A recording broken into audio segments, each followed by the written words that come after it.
கர்த்தருடைய பரிசுத்த நாமத்துக்கு மகிமை உண்டாவதாக. திருத்துவ பண்டிகைக்கு பின் வரக்கூடிய இந்த 14ஆம் ஞாயிற்றுக்கிழமை, 14th Sunday after the Trinity Sunday ஆகிய இன்றைய நாளில் நாம் வாசித்து தியானிப்பதற்காக தெரிந்து கொண்ட வேத பகுதி, அது பரிசுத்த மார்க்கு எழுதின நற்செய்தி 4ஆம் அதிகாரம் 35 முதல் 41 வரை. திருவிவிலியம் பொது மொழிபெயர்ப்பில் இருந்து நாம் வாசிக்க கேட்போம். மார்க்கு 4வது அதிகாரம் 35 முதல் 41 வரை. இந்த பகுதியின் தலைப்பு, இயேசு காற்றையும் கடலையும் அடக்குதல்.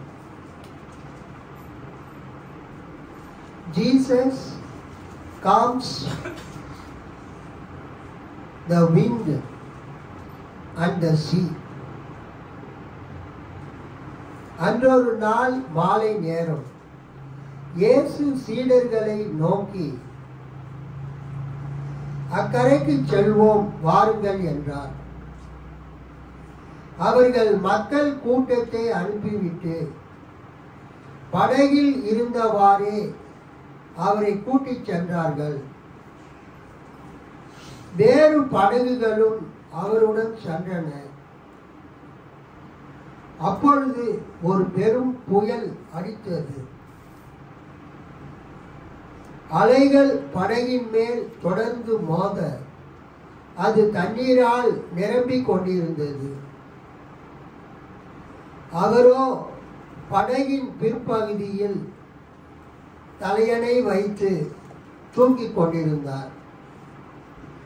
அவர்கள், போதகரே, சாக போகிறோமே, உமக்கு கவலை இல்லையா என்று சொல்லி அவரை எழுப்பினார்கள். அவர் விழித்து எழுந்து காற்றை கடிந்து கொண்டார். கடலை நோக்கி, இறையாதே, அமைதியாய் இரு என்றார். காற்று அடங்கியது. மிகுந்த அமைதி உண்டாயிற்று. பின் அவர் அவர்களை நோக்கி, ஏன் அஞ்சுகிறீர்கள்? உங்களுக்கு இன்னும் நம்பிக்கை இல்லையா என்று கேட்டார். அவர்கள் பேர் அச்சம் கொண்டு, காற்றும் கடலும் இவருக்கு கீழ்ப்படுகின்றனவே, இவர் யாரோ என்று ஒருவரோடு ஒருவர் பேசிக்கொண்டார்கள். கண்களை மூடி நாம் ஜெபிப்போம். மகா கிருபையும் இரக்கமும் மிகுந்த பரம தந்தையே, இந்த திருத்துவ பண்டிகைக்கு பின் வரக்கூடிய இந்த 14ஆம் ஞாயிற்றுக்கிழமையிலே இந்த மார்க்கு சுவிசேஷம் 4ஆம் அதிகாரத்தில் நீர் காற்றையும் கடலையும் அடக்கிய அந்த சம்பவத்தை, அடக்கி அமைதல் ஏற்படுத்தின அந்த சம்பவத்தை நாங்கள் வாசித்தோம். அதிலிருந்து தியானிக்க போகிறோம். நீர் எங்களோடு பேசும். உமக்கே ஸ்தோத்திரம். இயேசுவின் நாமத்தில் ஜெபிக்கிறோம் நல்ல பிதாவே, ஆமென். கர்த்தருக்கு ஸ்தோத்திரம் உண்டாவதாக. இந்த வேத பகுதியில் இயேசு காற்றையும் கடலையும் அடக்கி அச்சமுற்றிருந்த சீடர்களுக்கு ஆறுதலும் நம்பிக்கையும் தருகிறார். காற்றும் கடலும் இவருக்கு கீழ்ப்படுகின்றனவே, இவர் யாரோ என்னும் கேள்வி மிகவும் அர்த்தம் உள்ளது. மார்க்கு தரும் நற்செய்தி முழுவதும் இயேசு யார் என்ற கேள்விக்கு ஒரு விரிவான பதிலாக அமைந்துள்ளது. இந்த குறிப்பிட்ட நிகழ்ச்சியின் விளைவாக இயேசு இயற்கை சக்திகள் மீது அதிகாரம் கொண்டுள்ளவர், எத்தகைய இடர்களிலும் நம்மை காத்து நம்பிக்கை அளிக்கின்றவர் என்ற உண்மையைத்தான் நற்செய்தியாளர் மார்க்கு இங்கு வெளிப்படுத்துகின்றார். கடல் கொந்தளிப்பும் சுழற் காற்றும் யூத மரபுப்படி மனிதரை அழிக்க உருவாகும் தீய சக்திகள் என்றும் இயேசு அவற்றை கட்டுப்படுத்துகிறார் என்றும் நாம் நம்பிக்கை கொள்ள வேண்டும். அல்லேலூயா. அதற்கு ஆதாரமாக ஏசாயா 43 2ஆம் வசனத்தை நாம் வாசிக்கலாம். ஏசாயா 43:2 ஒருவர் வாசி. நீர் தண்ணீர்களை கடக்கும் போது நான் உன்னோடு இருப்பேன். நீ ஆறுகளை கடக்கும் போது அவைகள் உன் மேல் புரளுவதில்லை. நீ அக்னியில் நடக்கும் போது வேகாதிருப்பாய். அக்னி ஜுவாலை உன் பேரில் பற்றாது. ஆமென். நீர் நிலைகள் வழியாக நீ செல்லும் போது நான் உன்னோடு இருப்பேன். ஆறுகளை கடந்து போகும்போது அவை உன்னை மூழ்கடிக்க மாட்டார். தீயில் நடந்தாலும் சுட்டெரிக்கப்பட மாட்டாய். நெருப்பு உன்மேல் பற்றி எரியாது. சங்கீதங்கள் 46 1 முதல் 3. சங்கீதங்கள் 46 1 முதல் 3. தேவன் நமக்கு அடைக்கலமும் பலனும் ஆபத்து காலத்தில் அனுகூலமான துணையுமானவர். ஆகையால் பூமி நிலை மாறினாலும் மலைகள் நடு சமுத்திரத்தில் சாய்ந்து போனாலும் அதன் ஜனங்கள் கொந்தளித்து பொங்கி அதன்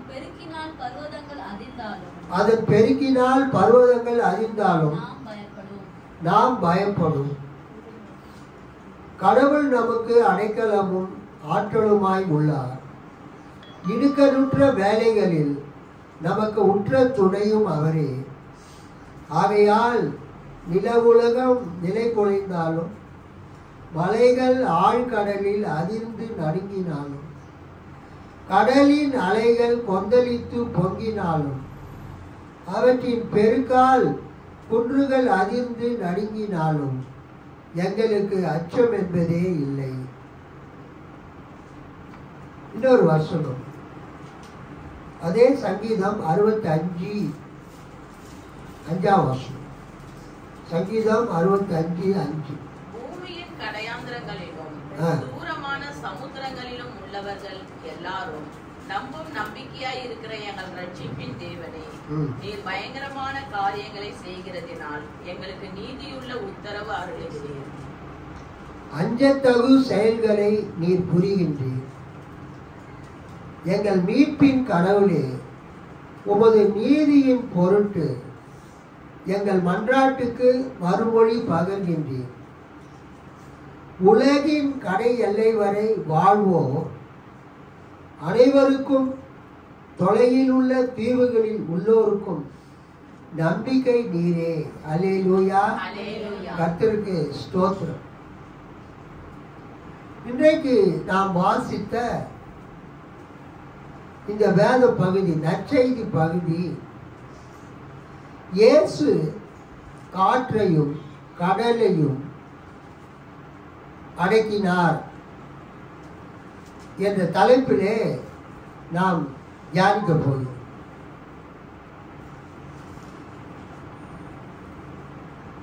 நாம் வாசித்த இந்த வேத பகுதி மத்தேயுவிலும் இருக்கிறது, மார்க்குவிலும் இருக்கிறது.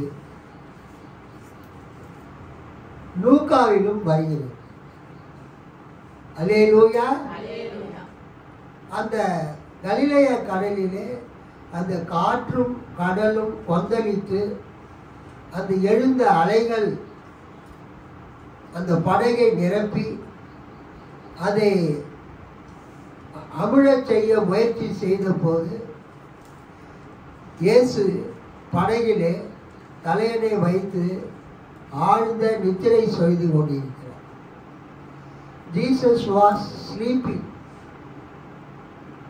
very deep sleep in the boat. அந்த படகில இயேசு ஆழ்ந்த நித்திரை செய்து கொண்டிருக்கிறார். அவர் எப்படி தூங்குகிறார்? ஒரு தலையணை வைத்து நல்லா தூங்கிட்டு இருக்கார். இயேசு இந்த பூமியில வாழும்போது அவர் கடவுளாகவும் இருந்தார், மனிதனாகவும் இருந்தார். இயேசு இந்த பூமியிலே அவர் வாழ்ந்த பொழுது அவர் கடவுளாகவும் இருந்தார், மனிதராகவும் இருந்தார். அவர் கன்னி மரியாளின் வயிற்றில் பரிசுத்த ஆவியினாலே பிறந்தபடியினால் அவர் தேவனுடைய குமாரன், காட்ஸ் சன். அவர் கன்னி மரியாளின் வயிற்றில் 10 மாதங்கள் அந்த கருப்பையிலே அந்த வயிற்றிலே இருந்து பிறந்ததினால அவர் மனிதனுடைய குமாரன். அல்லேலூயா. அன்னை மரியாளுடைய வயிற்றிலே அந்த கர்ப்பப்பையிலே இயேசு 10 மாதங்கள் இருந்து பிறந்ததினால அவர் மரியாளின் மகன், son of Mary. He was a human being. இயேசு மனிதனாக இந்த உலகத்தில் பிறந்தார். ஒரு குழந்தை பிறப்பதற்கு ஒரு கணவன் அவசியம். ஆனால் இயேசு ஒரு புருஷன் இல்லாமல், அல்லேலூயா, தேவனுடைய ஆவியினாலே, பரிசுத்த ஆவியினாலே இயேசு பிறந்தபடியினால் அவர் தேவனுடைய குமாரன். அல்லேலூயா. ஆகவே இயேசுவுக்கு ஒரே நேரத்தில் 2 தன்மைகள் இருந்தது. மனித தன்மையும் இருந்தது, தெய்வீக தன்மையும் இருந்தது.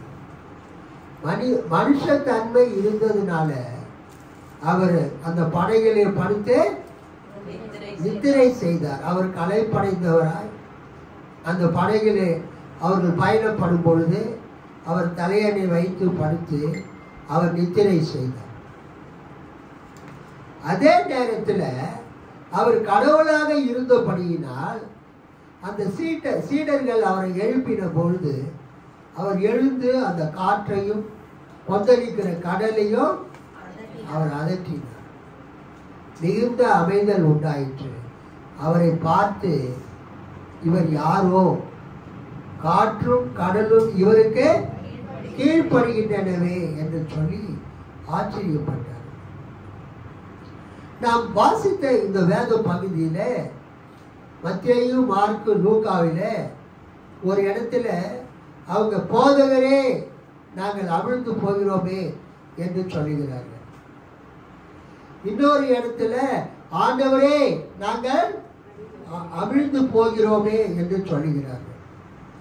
இன்னொரு இடத்துல ஐயரே நாங்கள் அவிழ்ந்து போகிறோமே என்று சொன்னார்கள். ஸோ நாம் வாசித்த இந்த வேத பகுதி மத்தேயு 8வது அதிகாரம் 23 இருந்து 27 வரைக்கும் இருக்குது. லூக்காவில் 8வது அதிகாரம் 22 இருந்து 25 வரைக்கும் இருக்குது. மார்க் 4வது அதிகாரம் 35 இருந்து 41 வரைக்கும் இப்பொழுது நாம் வாசிக்க கேட்டோம். அல்லேலூயா. 3 நற்செய்தி நூல்களிலும் இந்த இயேசு காற்றையும் கடலையும் அதட்டி அமைதல் படுத்தின ஒரு சம்பவத்தை நாம் பார்க்கிறோம். இயேசு அந்த வாழ்ந்த அந்த கலிலேயா அந்த பகுதி, அவர் பெத்லகேமிலே பிறந்தார், நாசரேத் ஊரில் வாழ்ந்தார், வளர்ந்தார். 30 வயதில் யோவான் ஸ்நானனிடம் திருமுழுக்கு பெற்று ஞான ஸ்நானம் பெற்று அவர் அந்த ஊழியத்தை செய்யும் பொழுது ஆரம்பித்த போது கப்பர்நகூமிலே தங்கியிருந்தார். ஸோ இயேசுவினுடைய ஊழியத்தில் இந்த 3 நகரங்கள் முக்கியமானது. இயேசு பிறந்தது பெத்லகேம், இயேசு வளர்ந்தது வாழ்ந்தது நாசரேத்து. இயேசு ஊழியம் செய்யும் போது அவருக்கு தலைமை இடமாக இருந்தது கப்பர்நகூம். அந்த கப்பர்நகூம் எங்கே இருக்கிறது என்றால் கலிலேயா கடலுடைய மேற்கு பக்கத்தில் இருக்குது. நான் போன வாரமா அதுக்கு முதல் வாரமா கூட நான் அந்த லேகியோன் பிசாசை துரத்துனதை பற்றி பேசும்போது அந்த கலிலேயா கடல், அந்த கடல் எந்த காய்க்கு நான் ஒப்புமையாக சொன்னேன்? சவுச்சம். அது ஓரளவுக்கு சேப்பு கலிலேய கடலுக்கு ஒப்புமையாக சொல்லலாம். மேல் பகுதி கொஞ்சம் பெருசாக இருக்கும், அந்த கீழ்ப்பகுதி கொஞ்சம் சின்னதாக குறுகினதாக இருக்கும். அந்த கலிலேய கடல் ஒரு நல்ல சுத்தமான தண்ணி உள்ள ஏரி. கலிலேய கடல் ஒரு நல்ல சுத்தமான தண்ணி, நம்ம புழல் ஏரி மாதிரி, செம்பரம்பாக்கம் ஏரி மாதிரி அல்லது வீரான ஏரி மாதிரி அந்த தண்ணியை நம்ம குடிக்கணும், விவசாயம் பண்ணலாம். இஸ்ரேல் தேசத்தில் அதுதான் அவங்க பண்றாங்க. கலிலேயா கடல் நீரை அவங்க சுத்திகரித்து ட்ரிங்கிங் வாட்டரா அவங்க பயன்படுத்துறாங்க. இங்கே நாம் பார்த்த இந்த வேத பகுதியில, வாசித்த வேத பகுதியில அந்த புவியியல் அமைப்பு, ஜாகிரபிக்கல் அந்த ஃபீச்சர்ஸ் அது நீங்க பார்த்தீங்கன்னா அந்த பாலஸ்தீன தேசத்துல இஸ்ரேல் நாட்டில இடதுகை பக்கம், தட் இஸ் மேற்கு பக்கம் மத்திய தரை கடல் இருக்கு. இஸ்ரேல் நாட்டினுடைய மேற்கு பக்கம் மத்திய தரை கடல் இருக்குது. அந்த மத்திய தரை கடலிலிருந்து வரக்கூடிய குளிர்ந்த காற்று அது கிழக்கு நோக்கி செல்லும். மத்திய தரை கடலிலிருந்து வரக்கூடிய குளிர்ந்த காற்று கிழக்கு நோக்கி செல்லும். அப்ப கிழக்கு நோக்கி செல்லும் போது அந்த கடல் மட்டத்திலிருந்து அந்த இஸ்ரேல் நாடு உயர்ந்து கொண்டே செல்லும். ஒரு ஸ்லோப்பா போயிட்டு இருக்கும். கடல் மட்டத்திலிருந்து இஸ்ரேல் நாடு எப்படி போகும்? உயர்ந்து கொண்டே செல்லும். சமமா போகாது. ஒரு மலைப்பாங்கான பகுதி உயர்வாக சென்று விட்டு திடீரென்று ஒரு குறிப்பிட்ட இடம் வரும்போது அப்படியே கீழே டிராப் ஆகும், தாழ்வாக செல்லும். அந்த தாழ்வான இடத்துல தான் இந்த கலிலேய கடல் இருக்கிறது. ஆக்சுவலா அது ஒரு ஏரி, உள்நாட்டு ஏரி, இன்லாண்டு அது சி அல்லது இன்லாண்டு லேக், உள்நாட்டு ஏரி. ஏரிக்கும் கடலுக்கும் என்ன வித்தியாசம்னா, ஏரிய ஒரு கரையிலிருந்து அடுத்த கரையை பார்க்கலாம். நீங்க கொரட்டூர் ஏரிக்கு போய் இந்த கரையிலிருந்து அடுத்த கரை மாதனாங்குப்பத்தை நீங்க பார்க்கலாம். ஸோ ஒரு கரையிலிருந்து அடுத்த கரை தெரிஞ்சா அதுக்கு பேர் ஏரி. அந்த கலிலேய கடல் ஒரு கரையில நின்று அடுத்த கரையை நீங்க என்ன பண்ண முடியாது, பார்க்க முடியாது. அது மிகப்பெரிய ஏரி. ஸோ ஒரு கரையிலிருந்து அடுத்த கரையை பார்க்க முடியாததுனால அது எல்லாருமே கடல் என்று அழைத்தார்கள். ஆனா கடல்னா உப்பு தண்ணியா இருக்கும். அந்த கலிலேயா ஏரி அது கடல் என்று அழைக்கப்படுகிறது. ஏனென்றால் அதனுடைய நீளம் அகலெல்லாம் அதிகம். ஸோ அந்த கலிலேயா கடல்ல மீனவர்கள் அந்த ஏரியில மீன் பிடிக்கிற பழக்கம் இருந்தது. இயேசுவினுடைய மெஜாரிட்டி சீடர்கள் அந்த கலிலேயா கடலிலே மீன் பிடித்தவர்கள். அல்லேலூயா. இயேசுவினுடைய மெஜாரிட்டி சீடர்கள், அந்த அநேக சீடர்கள் எங்க மீன் பிடிச்சாங்க? கலிலேய கடல்ல மீன் பிடித்தார்கள். இயேசு அவர்களை அழைப்பதற்கு முன்பதாக அவர்கள் மீனவர்களாகத்தான் இருந்தார்கள். அவர்கள் மீன்களை பிடித்து கொண்டிருக்கும் போதுதான் இயேசு போய் அவர்களை அழைக்கிறார். என்னை பின்பற்றி வாருங்கள், நான் உங்களை மனிதர்களை பிடிக்கிறவர்களாக ஆக்குவேன் என்று சொன்னார். ஸோ இயேசுவினுடைய ஊழியத்தில் நம்ம என்ன பார்க்குறோம்? அவர் ஒரு நாள் அவர் வாழ்ந்தது கப்பர்நகூம் தான், கடற்கரை ஓரமாக தான். இயேசுவினுடைய அந்த ஊர் எங்கே இருந்தது? கலிலேய கடல்ல. கப்பர்நகூம் கலிலேய கடலுடைய மேற்கு கரையில் இருந்தது. ஸோ அந்த கப்பர்நகூமில் இருந்து அடிக்கடி அவங்க என்ன பண்ணுவாங்கன்னா, இந்த பக்கத்துல இருந்து அந்த பக்கம் போவாங்க. அப்புறம் அந்த ஊழியை முடிச்சுட்டு அந்த பக்கத்துல இருந்து இந்த பக்கம் வருவாங்க. ஸோ ஒரு நாள், அன்றொரு நாள் மாலை நேரம், ஈவினிங் டைம், இயேசு சீடர்களை நோக்கி 35 வருஷம், அக்கரைக்கு செல்வோம் வாருங்கள் என்றார். Let us go to the other side of the lake. இந்த ஏரியினுடைய அக்கரைக்கு போவோம், அடுத்த கரைக்கு போவோம் வாருங்கள் என்று சொன்ன உடனே சீமோன் பேதுருலாம் மீன் பிடிக்கிறவர், ஒரு பெரிய மீன்பிடி படகெல்லாம் அவங்க வச்சிருந்தாங்க. இயேசுவை அவங்க பின்பற்றின பிறகும் கூட அவங்களுக்கு அந்த படகெல்லாம் அங்கே இருந்தது. ஏன்னா அடிக்கடி அவங்க அந்த பக்கம் இந்த பக்கம் போயிட்டு வருவாங்க. அப்போ இயேசுவும் அவருடைய 12 சீடர்களும் அந்த படகுல, அந்த பெரிய படகு, அந்த பாய்மர படகு மாதிரி, அந்த பாய்மர படகிலே அவங்க ஏறிக்கொண்டு அவங்க அக்கறைக்கு போகிறார்கள். மேற்கு பக்கத்தில் இருந்து கிழக்கு பக்கத்துக்கு போகிறார்கள். அன்றொரு நாள் மாலை நேரம் இயேசு சீடர்களை நோக்கி அக்கறைக்கு செல்வோம் வாருங்கள் என்றார். அவர்கள் மக்கள் கூட்டத்தை அனுப்பிவிட்டு படகில் இருந்தவாறே அவரை கூட்டிச் சென்றார்கள்.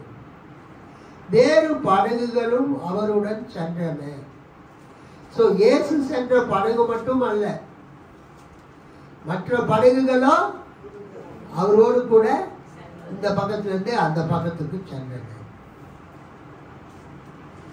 அப்பொழுது ஒரு பெரும் புயல் அடித்தது. ஒரு பெரிய ஒரு சைக்ளோன், ஒரு பெரிய ஹரிகேன், ஒரு பெரிய ஸ்டார்ம். சைக்ளோன், ஸ்டார்ம், அப்புறம் ஹரிகேன், ஒரு பெரும் புயல் அடித்தது. அதுக்கு என்ன காரணம்னா, நான் சொல்லிட்டேன், மத்திய தரை கடல்ல இருந்து குளிர்ந்த காற்றுகள் வரும், அது மழையாக மழை பெய்யும்.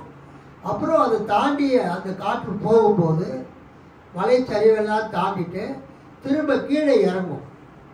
ஏன்னா அந்த கலிலேய கடல் மத்திய தரை கடலை விட 600 அடி ஆழத்தில் இருக்கிறது. மத்திய தரை கடலுக்கும் கலிலேய கடலுக்கும் எவ்வளவு வித்தியாசம் என்றால் 600 அடி கீழே இருக்குது. மத்திய தரை கடலுடைய அந்த தரை மட்டத்தில் இருந்து, கடல் மட்டத்தில் இருந்து கலிலேய கடல் 600 அடி ஆழத்தில் இருக்கிறது. 600 feet டெப்த்தில் கலிலேய கடல் இருக்கிறது, பள்ளத்தில் இருக்கிறது. 600 அடி ஆழம் என்றால் 180 மீட்டர் ஆழம் ஏறத்தாழ. ஒரு 3 அடி 1 மீட்டர், 3 அடி 1 மீட்டர்.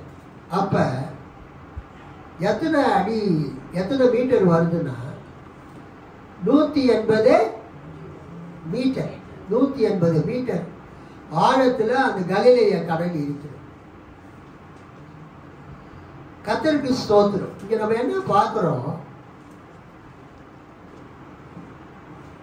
அந்த காற்று வேகமா வரும்பொழுது, அந்த கலிலேய கடல் கிட்ட அந்த காற்று அடிக்கும் போது 180 மீட்டர் ஆழத்தில் அல்லது 600 அடி பள்ளத்தில் அது இறங்கும் பொழுது அந்த காற்று சுழல் காற்றாக மாறிவிடுகிறது, சைக்ளோனாக மாறிவிடுகிறது. அப்பொழுது அந்த கலிலேயா கடலில் சென்று கொண்டிருக்கக்கூடிய அனைத்து படகுகளையும் அந்த காற்று என்ன பண்ணுதுங்க, சுழற்றி அடிக்கிறது. அதிலே அந்த படகுகள் எல்லாம் கடலிலே மூழ்கிவிடும். ஸோ ஏசு அன்னைக்கு நைட்டு, அன்னைக்கு ராத்திரி அந்த படகுல போகும்போது அப்படியாக ஒரு சூறாவளி காற்று, ஒரு புயல் காற்று அடித்த போது இயேசுவின் படகு மட்டுமல்ல, அவரோடு கூட சென்ற மற்ற படகுகளும் அந்த சூறாவளி காற்றிலே, அந்த புயல் காற்றிலே சிக்கி அவைகள் எல்லாமே அந்த கடலிலே மூழ்கக்கூடிய நிலையிலே வந்துவிட்டது. அதுதான் ஆச்சரியம். இயேசு சென்ற படகு மட்டும் அந்த சூறாவளி காற்றிலே சிக்கவில்லை. இயேசு சென்றபோது புறப்பட்ட அனைத்து படகுகளும் அந்த சூறாவளி காற்றிலே சிக்கி கொண்டன. அவர்கள் எல்லாரும் சிக்கலிலே இருந்தார்கள். அவர்கள் எல்லாரும் ஐயோ அழிந்து விடுவோமே, கடலிலே மூழ்கி அமிழ்ந்து விடுவோமே என்ற பயத்திலே இருந்தார்கள். ஆனால் இங்கு நாம் என்ன வாசிக்கிறோம், இயேசு இருந்த படகிலே என்ன நடந்தது என்பதை மட்டும் நாம் வாசிக்கிறோம். இயேசு இருந்த படகிலே என்ன நடந்தது? 37. அப்பொழுது ஒரு பெரும் புயல் அடித்தது, அலைகள் படகின் மேல் தொடர்ந்து மோத அது தண்ணீரால் நிரம்பிக் கொண்டிருந்தது. அவரோ படகின் பிற்பகுதியில் தலையணை வைத்து தூங்கிக் கொண்டிருந்தார், நித்திரையாயிருந்தார். Jesus was sleeping because of tired, over workload. அதிகமாக அவர் ஓய்வில்லாமல் அவர் வேலை செய்ததினாலே அவரால் கண்விழித்து அந்த கடலையும் அலையையும் காற்றையும் அவரால் என்ன பண்ண முடியல, பார்க்க முடியல. Because of his tiredness, he was sleeping at the back side of the boat. படகினுடைய பின்பகுதியிலே அவர் தலையணை வைத்து அவர் உறங்கிக் கொண்டிருந்தார், நித்திரையாயிருந்தார், தூங்கிக் கொண்டிருந்தார். ஆனால் அந்த 12 சீடர்களும் அந்த காற்றினாலே பெரிய பெரிய அலைகள் எழும்பி அந்த படகை நிரப்புகிறதை அவர்கள் பார்த்தார்கள். அந்த படகுக்குள் வரக்கூடிய தண்ணி அதிகமாய் வந்துவிட்டால் அந்த படகு என்ன ஆகிவிடும், மூழ்கிவிடும், அந்த தண்ணீருக்குள் அமிழ்ந்துவிடும். அந்த படகு தண்ணீருக்குள் அமிழும் போது படகு மட்டுமா அமிழும், அங்க இருக்கிற சீடர்கள் எல்லாருமே அமிழ்ந்து விடுவார்கள். அங்க தூங்கிக் கொண்டிருக்கிற இயேசுவும் அமிழ்ந்து விடுவார். அவங்க வைத்திருக்கிற பொருட்கள் எல்லாமே கடலுக்குள் அமிழ்ந்து விடும். ஒரு முழு அழிவு ஏற்படும். இது இயேசு சென்ற படகுக்கு மட்டுமல்ல, அவர்களோடு சென்ற எல்லா படகுகளுக்கும் அந்த பிரச்சனை ஏற்படும். இன்னைக்கு இந்த காலை நேரத்தில் நாம் என்ன பார்க்கிறோம், அவர்கள் என்றால் இயேசுவினுடைய 12 சீடர்கள். அவர்கள் போதுகிறே, சாக போகிறோமே, உமக்கு கவலை இல்லையா என்று சொல்லி அவரை எழுப்பினார்கள். போதுகிறே, நாங்கள் சாக போகிறோமே, உங்களுக்கு கவலை இல்லையா என்று அவரை எழுப்பினார்கள். மத்தேயு 8ஆம் அதிகாரம் 25 அவர்கள் எப்படி இயேசு அழைக்கிறார்கள். சீடர்கள் அவரிடம் வந்து தூங்கிக் கொண்டிருக்கிற இயேசு தூங்கிக் கொண்டிருந்தார். 25 சீடர்கள் அவரிடம் வந்து, ஆண்டவரே காப்பாற்றும், சாக போகிறோம் என்று சொல்லி அவரை எழுப்பினார்கள். அங்க எப்படி இயேசுவின் சீடர்கள் இயேசு அழைக்கிறார்கள், ஆண்டவரே. மத்தேயு 8:25 இயேசுவின் 12 சீடர்கள் இயேசு எப்படி அழைக்கிறாங்க? ஆண்டவரே, Lord, save us, we are perishing, we are going to die, we are going to drown in the sea of Galilee. கலிலேய கடலிலே நாங்கள் மூழ்க போகிறோம். ஆண்டவரே காப்பாற்றும், சாக போகிறோம் என்று சொல்லி அவரை எழுப்பினார்கள். மத்தேயுவில் சீடர்கள் இயேசுவை ஆண்டவரே என்று அழைத்தார்கள்.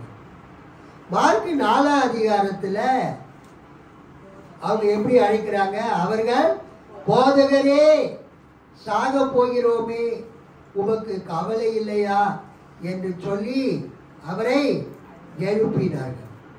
லூக்கா 8வது அதிகாரத்தில் அவங்க எப்படி இயேசு அழைக்கிறாங்க அப்படின்னு நீங்க பார்த்தீங்கன்னா 24 அவர்கள் அவரிடம் வந்து எப்படி எழுப்புறாங்க? ஆமா, நம்ம வச்சிருக்கிற பைபிள்ல ஐயரே ஐயரே, அப்புறம் மடிந்து போகிறோம் என்று அவரை எழுப்பினார்கள். இங்கு ஆண்டவரே ஆண்டவரே என்று எழுப்பி சாக போகிறோம் என்று சொல்லி எழுப்பினார்கள். இது ஐயரே என்ற மீனிங் தான். சார் சார், நம்ம வாத்தியார் எப்படி கூப்பிடுவோம்? ஸ்டூடெண்ட்டுங்க அவங்க ஆசிரியர் எப்படி கூப்பிடுவாங்க? சார். இப்ப இயேசு அவங்களுக்கு குருவாய் இருக்கிறார், இயேசு அவர்களுக்கு போதகராய் இருக்கிறார். சிலர் அவரை டீச்சர் அப்படின்னு கூப்பிட்டாங்க. 12 பேரும் ஒரே மாதிரியா கூப்பிட்டுருப்பாங்க. அவங்க எப்படி எப்படி கூப்பிடுவாங்களோ அப்படிதான் கூப்பிடுவாங்க. சிலர் என்னை எப்போதுமே பாஸ்டர் தான் கூப்பிடுவாங்க. எவ்வளோ க்ளோஸாக பழகினாலும் என் கூட பழகுறவங்க எப்படி கூப்பிடுவாங்க? பாஸ்டர்.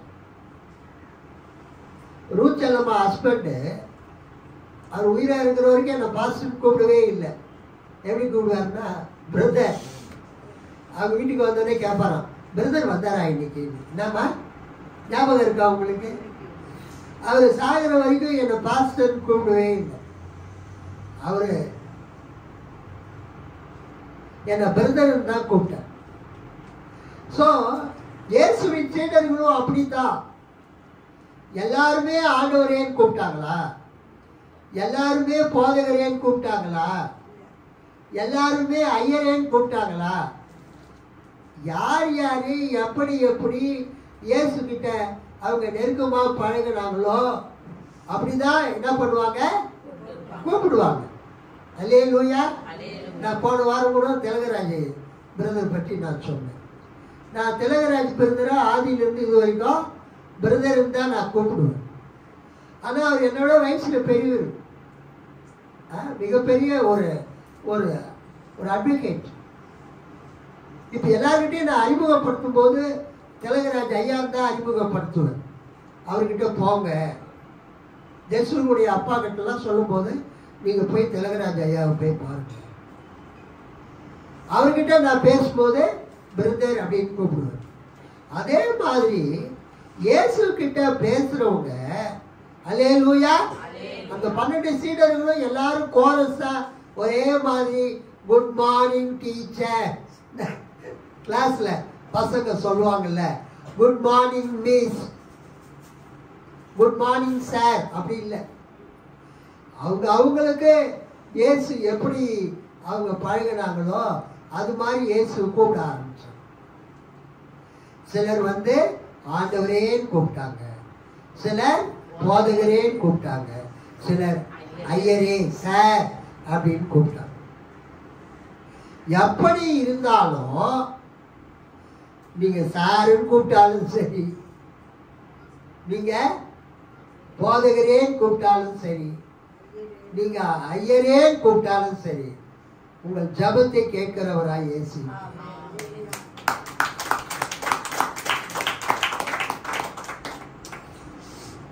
அவர் பேரை சொல்லி கூப்பிட்டாலும் அவர் உங்களுக்கு பதில் அளிக்கிறவராய். இயேசு, நான் சொன்ன பார்த்தீங்களா, சிலர் என்ன பாஸ்டர் தான் கூப்பிடுவாங்க, சிலர் என்ன பிரதர்ன்னு கூப்பிடுவாங்க, சிலர் என்ன ஐயான்னு கூப்பிடுவாங்க. என்கிட்ட படித்த ஸ்டூடெண்ட்ல சாருன்னு தான் கூப்பிடுவாங்க. விஜயலட்சுமின்னு ஒரு பொண்ணு என் ஸ்டூடெண்ட். அது இப்போ கூட ஃபேஸ்புக்கில் எனக்கு என் பர்த்டேக்குள்ள ஹாப்பி பர்த்டே சார். எத்தனை வருஷம் ஆனாலும் என்னுடைய ஆசிரியர்களை நான் சாருன்னு தான் இப்பயும் கூப்பிடுறேன். அல்லேலூயா, கர்த்தருக்கு ஸ்தோத்திரம். ஸோ இயேசுவின் சீடர்கள் இயேசுவை ஐயரே என்று அழைத்தார்கள், போதகரே என்று அழைத்தார்கள், ஆண்டவரே என்று அழைத்தார்கள். யாரு எப்படி கூப்பிட்டாலும் அவங்க எல்லாருமே இயேசுக்கு சொந்தமானவங்க.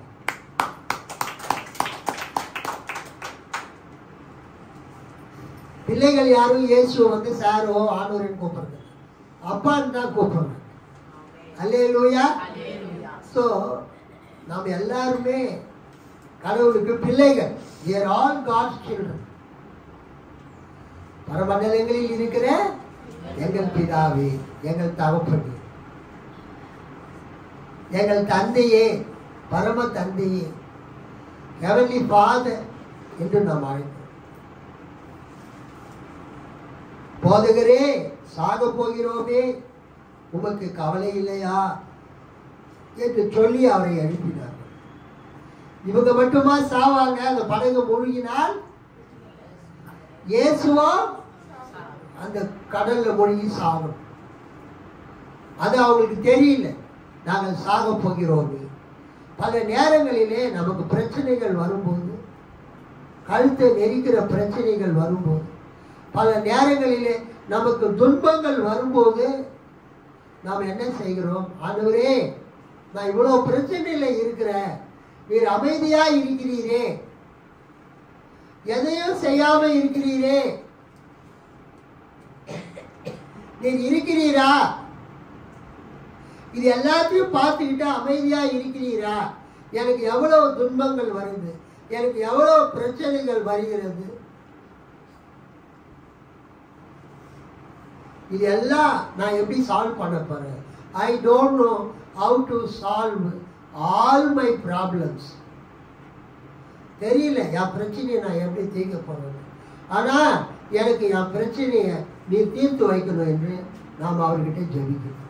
அல்லேலூயா. நமக்கு கஷ்டம் வரும்போதெல்லாம், நமக்கு உபத்திரம் வரும்போதெல்லாம், நமக்கு துன்பம் வரும்போதெல்லாம் நம்ம இயேசுவை கூப்பிட வேண்டும். அல்லேலூயா. அதை இந்த வேத பகுதி நமக்கு கற்றுக் கொடுக்கிறது. Whenever problem comes to you, எப்போதெல்லாம் உங்களுக்கு பிரச்சனை வருகிறதோ அப்போதெல்லாம் இயேசுவை நோக்கி கூப்பிடுங்கள். உங்களால தீர்க்க முடியாத பிரச்சனை, உங்களால சந்திக்க முடியாத பிரச்சனை, உங்களால ஃபேஸ் பண்ண முடியாத ப்ராப்ளம் உங்களுக்கு வரும்பொழுது உங்களுக்கு உதவி செய்யும்படியாக இயேசு உங்கள் பக்கத்தில் இருக்கிறார். பார்க்கிறதுக்கு அவர் தூங்கிட்டு இருக்கிற ஒரு மாதிரி தெரியும். இஸ்ரவேலை காக்கிறவர் உறங்குவதும் இல்லை, தூங்குவதும் இல்லை. அதுக்கு என்ன அர்த்தம்? நீ எப்ப கூப்பிட்டாலும் அவர் உடனே எஸ் என்று பதிலளிக்கிறவராக இருக்கிறார். 24 hours டாக்டர் மாதிரி ஏசு. இந்த 24 hours கிளினிக் நீங்க பார்த்துருப்பீங்க. எப்போதும் அந்த கிளினிக்ல ஒரு டாக்டர் இருந்துகிட்டே இருப்பார், ஒரு நர்ஸ் இருந்துகிட்டே இருப்பார். அதனால்தான் அதுக்கு பேர் 24 hours கிளினிக், 24 hours ஹாஸ்பிட்டல் என்று பெயர். 24 மணி நேர மருத்துவமனை. எப்பொழுதும் அங்க கேஷுவாலிட்டியில, எமர்ஜென்சி வார்டில் ஆட்கள் இருந்து கொண்டே இருப்பார்கள். உங்களுக்கு உதவி செய்யும்படியாக கர்த்தர் உங்களோடு கூட இருக்கிறார். எரேமியா 1வது அதிகாரம் கடைசி வசனத்தை நீங்கள் வாசியுங்கள்.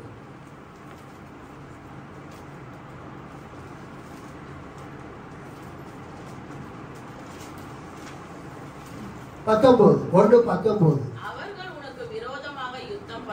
அவர்கள் உனக்கு விரோதமாக யுத்தம் பண்ணுவார்கள், ஆனாலும் உன்னை மேற்கொள்ள மாட்டார்கள். ஆனாலும் உன்னை மேற்கொள்ள மாட்டார்கள். உன்னை ரட்சிக்கும்படிக்கு நான் உன்னுடனே இருக்கிறேன் என்று கர்த்தர் சொல்லுகிறார். நான் உன்னுடனே இருக்கிறேன் என்று கர்த்தர் சொல்லுகிறார். அல்லேலூயா.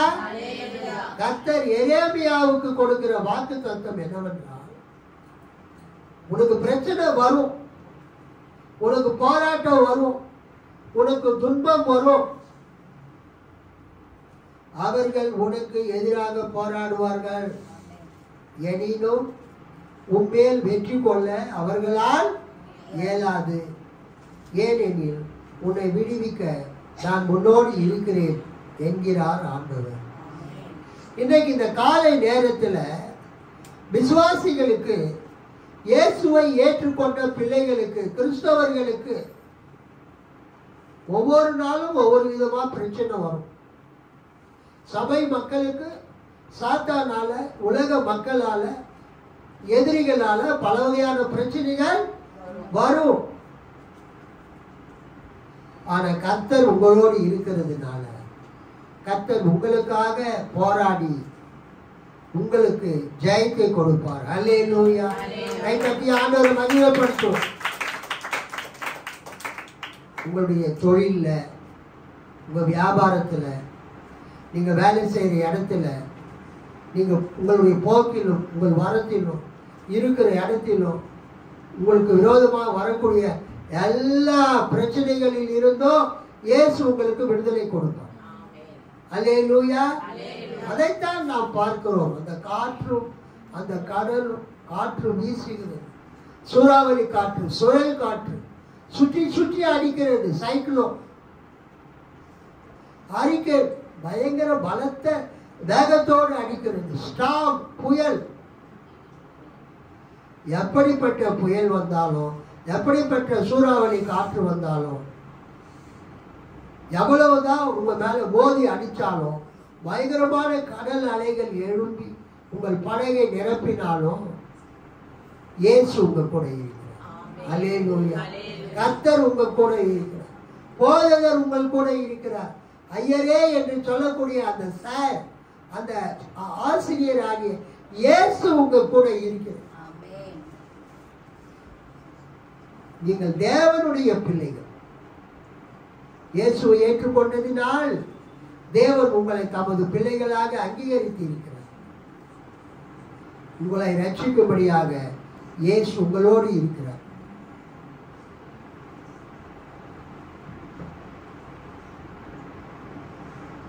உன்னை ரட்சிக்க உன் கூடவே இருக்கிறேன்.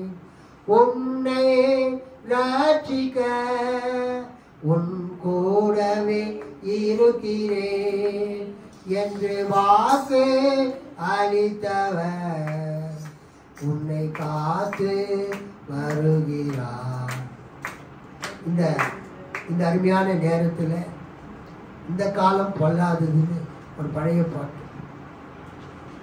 கர்த்தர் எரேமியாவை பார்த்து சொன்னது மாதிரி உங்களை பார்த்து சொல்றாரு, உன்னை ரட்சிக்கும்படியாக நான் உன் கூடவே இருக்கிறேன். இயேசு வாழ்ந்த பொழுது அந்த கலிலேய கடல் வந்து உலகத்துக்கும், அந்த படகு சபைக்கும், அந்த படகில் இருந்த சீடர்கள் விசுவாசிகளுக்கும், அந்த படகில் இருந்த கர்த்தராகிய இயேசு சபையின் தலைவராகிய ஆண்டவருக்கும் ஒப்புமையாக சொல்லப்பட்டது. அல்லேலூயா. தெர்த்துல்லியன் அல்லது தெர்த்துல்லியான் என்ற திருச்சபை பெரியார் இதை இவ்வாறு விளக்குகிறார். அந்த தெர்த்துல்லியன் அவர் என்ன சொல்றாருன்னா, கலிலேயா கடல் என்பது உலகத்துக்கு அடையாளம், அந்த படகு என்பது சபைக்கு அடையாளம், அந்த படகில் இருந்த சீடர்கள் விசுவாசிகளுக்கு அடையாளம், அங்கு உறங்கிக் கொண்டிருக்கிற இயேசு கிறிஸ்து நமது ஆண்டவர், உயிர்த்தெழுந்த ஆண்டவருக்கு அடையாளம். அந்த காற்றும் அந்த கொந்தளிக்கிற கடலும் எதுக்கு அடையாளம்? சாத்தான் கொண்டு வரக்கூடிய பிரச்சனைகளுக்கு அடையாளம். கைத்தட்டி ஆண்டவரை மகிமைப்படுத்துவோம் உற்சாகமா. அந்த காற்றும் அந்த கொந்தளிக்கிற கடல் அலைகளும் சபைக்கு விரோதமாக, சபை மக்களுக்கு விரோதமாக சாத்தான் தீய சக்திகள் கொண்டு வரக்கூடிய தீய செயல்களுக்கு அடையாளம். அதைத்தான் நம்ம படித்தோம் திருவிவிலியம் பொதுமொழி பெயர்ப்பு அந்த ஃபுட்நோட்ஸில் ஸ்டடி மெட்டீரியல். கடல் கொந்தளிப்பும் சுழல் காற்றும் யூத மரபுப்படி மனிதரை அழிக்க உருவாகும் தீய சக்திகள் என்றும் இயேசு அவற்றை கட்டுப்படுத்துகிறார் என்றும் நாம் நம்பிக்கை கொள்ள வேண்டும். அல்லேலூயா. என்ன அர்த்தம்? உங்கள் குடும்பம் ஒரு படகு. உங்கள் குடும்பமாகிய படகிலே இயேசு இருக்கிறார். அல்லேலூயா. உங்கள் வீடாகிய அந்த படகிலே நீங்கள் இருக்கிறீர்கள். உங்களுடைய மனைவி இருக்கிறார்கள், உங்களுடைய பிள்ளைகள் இருக்கிறார்கள், பெற்றோர்கள் இருக்கிறார்கள், பேர பிள்ளைகள் இருக்கிறார்கள். சாத்தான் உங்களுடைய குடும்பத்துக்கு விரோதமாக, உங்களுடைய வீட்டுக்கு விரோதமாக பலவிதமான பிரச்சனைகளை கொண்டு வருகிறார். அவை எல்லாவற்றையும் இயேசு என்ன பண்ணுகிறார்? கட்டுப்படுத்துகிறார். உங்களுக்கு விரோதமாக, உங்கள் குடும்பத்துக்கு விரோதமாக, உங்களுடைய சபைக்கு விரோதமாக, நம்முடைய சபைக்கு விரோதமாக சாத்தான் தீய சக்திகள் உருவாக்கக்கூடிய எல்லா பிரச்சனைகளையும் இயேசு கட்டுப்படுத்துகிறார். அல்லேலூயா. இயேசு மனிதனாய் இருந்ததுனால அவர் நித்திரை செய்தார். அவர் தேவனாய் இருந்ததுனால அவர் இந்த பிரச்சனைகளை எல்லாம் அவர் கட்டுப்படுத்தினார். எப்படி கட்டுப்படுத்தினார் பாருங்க. 39 அவர் விழித்து எழுந்து காற்றை கடிந்து கொண்டார். He rebuked the wind. இயேசு காற்றை என்ன பண்ணாருங்க? கடிந்து கொண்டார். என்ன சொல்றாரு? இறையாதே, அமைதியாயிரு. கடலை பார்த்து, கடல் அலைகளை பார்த்து என்ன சொல்றாரு? இறையாதே. ஒரே இறைச்சலா இருக்குதுன்னு நம்ம சொல்லுவோம். அந்த பெரிய பெரிய அலைகள் அது உண்டாகிறதுனால அங்க நம்ம என்ன பார்க்கிறோம்? இறையாதே. அந்த வீசிக்கொண்டிருக்கிற அந்த புயல் காற்றை பார்த்து இயேசு என்ன சொன்னாரு? அமைதியாயிரு என்றார். காற்று அடங்கியது. அந்த அலைகள் எல்லாம் அமைதலாயிற்று. மிகுந்த அமைதி உண்டாயிற்று. காற்று பலமா அடிச்சதுனாலதான் பலமா அலைகள் ஏற்பட்டது. காற்று அமைதியான உடனே அலைகளும் அமைதியாக. இந்த அருமையான காலை நேரத்தில் உங்க வாழ்க்கையில நீங்கள் சந்தித்து கொண்டிருக்கிற சூறாவளி, உங்கள் வாழ்க்கையில நீங்கள் போராடி கொண்டிருக்கிற அந்த புயல் காற்று, நீங்க எழுத்து போறீங்க, உங்க மேல காற்று அடிக்குது. உங்களால நடக்க முடியல, நடந்து போக முடியல.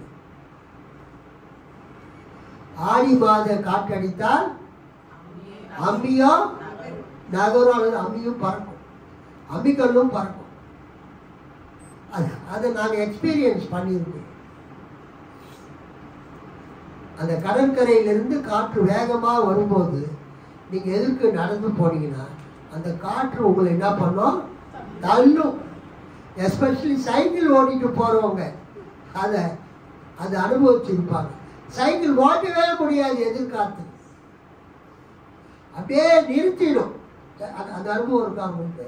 சைக்கிள் ஓட்டிட்டு போற அனுபவம் கேட்டு நான் பாருங்க. அந்த எதிர்காத்துல போன அனுபவம் இருக்கலாம். நம்ம ஒவ்வொருவருக்கும் அந்த அனுபவம் உண்டு. வாழ்க்கையில முன்னேறணும்னு நினைக்கும் போதே சாத்தான் உங்களுக்கு விரோதமா தடைகளை கொண்டு வருவான், எதிர்காற்று அடிப்பான். உங்களால சைக்கிள் ஓட்ட முடியாது, பைக் ஓட்ட முடியாது, கார் ஓட்ட முடியாது, ஆட்டோ ஓட்ட முடியாது, லாரி ஓட்ட முடியாது. எதிர்காத்து பலத்த காற்று அடித்து கொண்டிருக்கிறது. காற்றும் மழையும் பெய்து கொண்டிருக்கிறது. கொஞ்சம் கூட அசைவே முடியும். ஆனா இயேசு உங்க கூட இருக்கிறார். இயேசு நம்ம கூட இருக்கிறார். இறையாதே, அமைதியாயிரு என்றார். He rebuked the wind. காற்றை கடிந்து கொண்டார். கடலை நோக்கி இறையாதே, அமைதியாயிரு என்றார். காற்று அடங்கியது, மிகுந்த அமைதல் உண்டாயிற்று. இன்னைக்கு இந்த காலை நேரத்தில் சபைக்கு வந்திருக்கிற உங்களை பார்த்து இயேசு சொல்றாரு, நீ எதை பற்றி கவலைப்படாதம்மா, நான் உன் கூட இருக்கிறேன். மகனே, நீ எதை பற்றி கவலைப்படாத, நான் உன் கூட இருக்கிறேன்.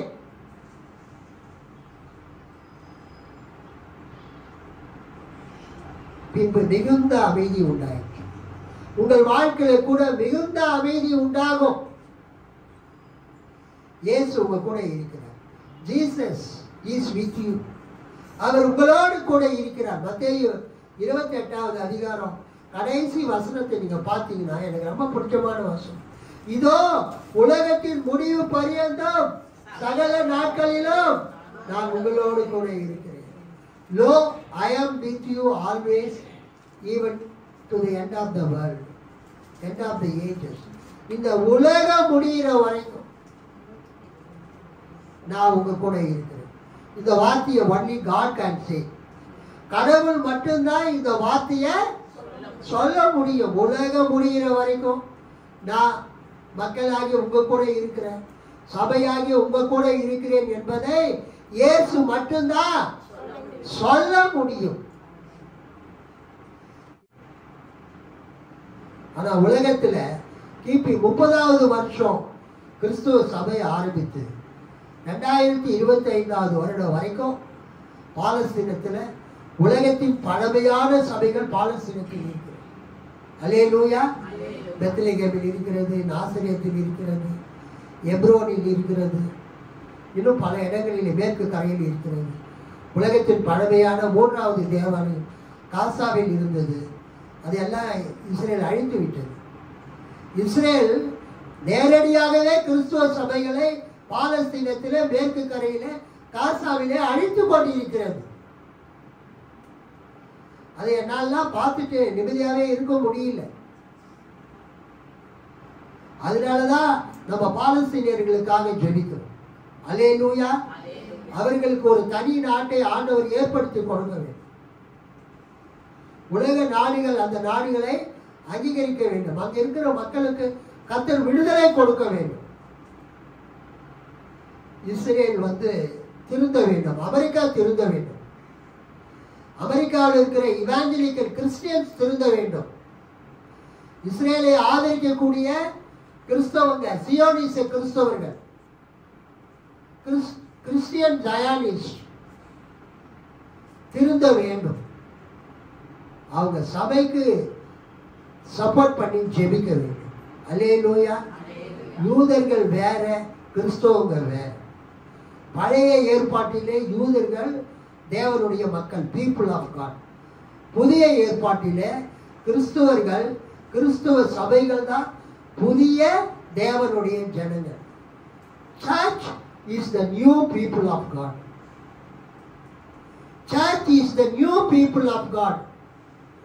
சபைதா இன்னைக்கு தேவனுடைய மக்கள். நீங்களும் நானும் தான் தேவனுடைய மக்கள். கைத்தட்டி ஆண்டவரை மகிமைப்படுத்தும். பழைய ஏற்பாட்டின் காலத்தில் அவங்க தேவனுடைய மக்கள்.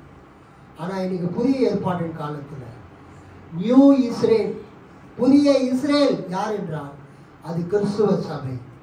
நியூ பீப்புள் ஆஃப் காட் அது யார் என்றால் இன்றைக்கு இருக்கக்கூடிய கிறிஸ்தவர்கள். உலகமெங்கிலும் இருக்கிற கிறிஸ்தவர்களுக்கு ஆண்டவர் தலைவர் யார் என்றால் இயேசு கிறிஸ்து. கலிலேயா கடலிலே அந்த படகு காற்றினால, அந்த கடல் அலைகளினால அது பாதிக்கப்பட்டது போல இன்னைக்கு கிறிஸ்துவ சபை படகு, அதில் இருக்கிற சீடர்கள் கிறிஸ்தவர்கள் இன்றைக்கு பாதிக்கப்பட்டு வருகிறார்கள் சாத்தானுடைய கிரியைகளினால. ஆனால் இயேசு எழுந்து என்ன செய்தார்? அவர் விழித்து எழுந்து காற்றை கடிந்து கொண்டார். கடலை நோக்கி இறையாதே, அமைதியாயிரு என்றார். காற்று அடங்கியது, மிகுந்த அமைதி உண்டாயிற்று. இந்த காலை நேரத்தில் கர்த்தர் உங்கள் வாழ்க்கையில அவர் அதிசயங்களை அற்புதங்களை அவர் செய்ய வல்லவராக இருக்கிறார். எல்லாரும் எழுந்து கர்த்தரை ஸ்தோத்திரம் பண்ணுவோம். ஹல்லேலூயா. எல்லாரும் எழுந்துருங்க டக்குனே. எல்லாரும் கர்த்தரை ஸ்தோத்திரம் பண்ணுவோம். ஸ்தோத்திரம் ஸ்தோத்திரம் ஸ்தோத்திரம் ஸ்தோத்திரம். இந்த இஸ்ரேல், இந்த பாலஸ்தீனம், இந்த காசா பகுதியில் நடக்கக்கூடிய யுத்தம் முடிவடையும்படியா எல்லாரும் கர்த்தரை ஸ்தோத்திரம் பண்ணுவோம். ஸ்தோத்திரம் ஸ்தோத்திரம் ஸ்தோத்திரம். இஸ்ரேல் அந்த ஹமாஸ் பிரச்சனை நிற்கும்படியாக கர்த்தரை ஸ்தோத்திரம் பண்ணுவோம். ஸ்தோத்திரம் ஸ்தோத்திரம் ஸ்தோத்திரம். அந்த பழைய கைதிகள் விடுதலையாக்கப்படும்படியா கர்த்தரை ஸ்தோத்திரம் பண்ணுவோம். ஸ்தோத்திரம் ஸ்தோத்திரம் ஸ்தோத்திரம். பாலஸ்தீனம் என்ற நாட்டை உலக நாடுகள் அங்கீகரிக்கும்படியாக கர்த்தரை ஸ்தோத்திரம் பண்ணுவோம். ஸ்தோத்திரம் ஸ்தோத்திரம் ஸ்தோத்திரம். இஸ்ரேலை ஆதரிக்கக்கூடிய இந்த சியோனிச கிறிஸ்தவர்களுடைய கண்கள் திறக்கப்படும்படியாய் கர்த்தரை ஸ்தோத்திரம் பண்ணுவோம்.